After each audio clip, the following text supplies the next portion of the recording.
ഇവിടെ അപ്പസ്തോല പ്രവർത്തനങ്ങളിൽ 2-ാം അധ്യായം 47-ാം വാക്യത്തിൽ ഇങ്ങനെ പറയുകയാണ്, രക്ഷ പ്രാപിക്കുന്നവരെ കർത്താവ് അവരുടെ ഗണത്തിൽ പ്രതിദിനം ചേർത്തുകൊണ്ടിരുന്നു. ഓരോ സ്ഥലത്തും പോയി ശിഷ്യന്മാർ സുവിശേഷം പ്രസംഗിച്ച് അന്ത്യോക്യായിലും ഫിലിപ്പിയിലും അങ്ങനെ ഓരോരോ ദേശങ്ങളിൽ കോരിന്തോസിലും ഒക്കെ പോയിട്ട് വിശുദ്ധ പൗലോസും വിശുദ്ധ പത്രോസും അങ്ങനെ ഓരോ ശിഷ്യന്മാരും, അതുപോലെ ഭാരതത്തില് പ്രത്യേകിച്ച് കേരളത്തില് വിശുദ്ധ തോമസ് ലീഗ, അങ്ങനെ ശിഷ്യന്മാർ ഏതെല്ലാം ദേശങ്ങളിലേക്ക് പരിശുദ്ധാത്മാവിനാൽ അയക്കപ്പെട്ടോ അവിടെ യേശുവിന്റെ നാമത്തിൽ പരിശുദ്ധാത്മാവിനാൽ സ്നാനം സ്വീകരിച്ച എല്ലാവരെയും അവരുടെ ആ വിശുദ്ധ ഗണത്തിലേക്ക് കൂട്ടിച്ചേർത്തുകൊണ്ടിരുന്നു. ഇനി ആർക്കെങ്കിലും തർക്കമുണ്ടോ സഭ ആരാ സ്ഥാപിച്ചെന്നുള്ള കാര്യത്തിൽ? സഭ സ്ഥാപിച്ചത് ക്രിസ്തുവാണ്. ക്രിസ്തുവിന്റെ സ്വപ്നമായിരുന്നു പരിശുദ്ധാത്മാവോടെ നടപ്പിലാക്കിയത്.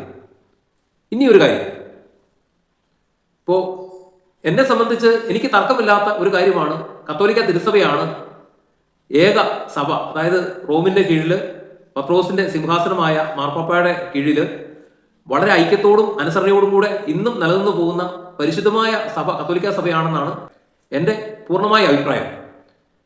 പ്രിയപ്പെട്ടവരെ, ഇനി ഞാൻ നിങ്ങളോടൊരു ചോദ്യം കൊണ്ട് ചോദിക്കുകയാണ്. ചിലര് ബൈബിളിലെ വചനങ്ങൾ വ്യാഖ്യാനിച്ചുകൊണ്ട് സഭയുടെ പല പഠനങ്ങളും തെറ്റാണ്, സഭ പറയുന്നതൊന്നും ശരിയല്ല എന്നൊക്കെ പറഞ്ഞ് വാദിക്കുന്നവരുണ്ട്. ഞാൻ ഇനി അങ്ങോട്ടൊരു ചോദ്യം ചോദിക്കുകയാണ്. ഈ ബൈബിള് രൂപപ്പെട്ടത് സഭയിലാണോ, സഭ രൂപപ്പെട്ടത് ബൈബിളിലാണോ? എന്തെങ്കിലും പറയാനുണ്ടോ നിങ്ങൾക്ക്? പ്രിയപ്പെട്ടവരെ, ചരിത്രം പരിശോധിച്ചാൽ ആദ്യമായിട്ട് ബൈബിള് അച്ചടിക്കപ്പെട്ടത് 1454-ലാണ്.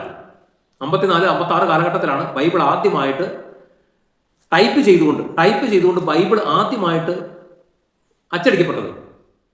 ഗുട്ടൻബർഗ് എന്ന് പറഞ്ഞൊരു വ്യക്തിയാണ് ആ ബൈബിളിനെ ആദ്യമായിട്ട് ടൈപ്പ് ചെയ്യുന്ന മെത്തേഡിലൂടെ പ്രിന്റ് ചെയ്ത് രൂപപ്പെടുത്തിയത്.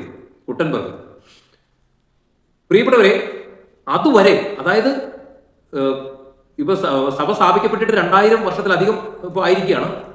ഇതില് ഈ ബൈബിൾ അച്ചടിക്കപ്പെട്ടിട്ട് 500 വർഷത്തിലധികം ആയിട്ടുള്ളൂ, ഏകദേശം 500 വർഷം.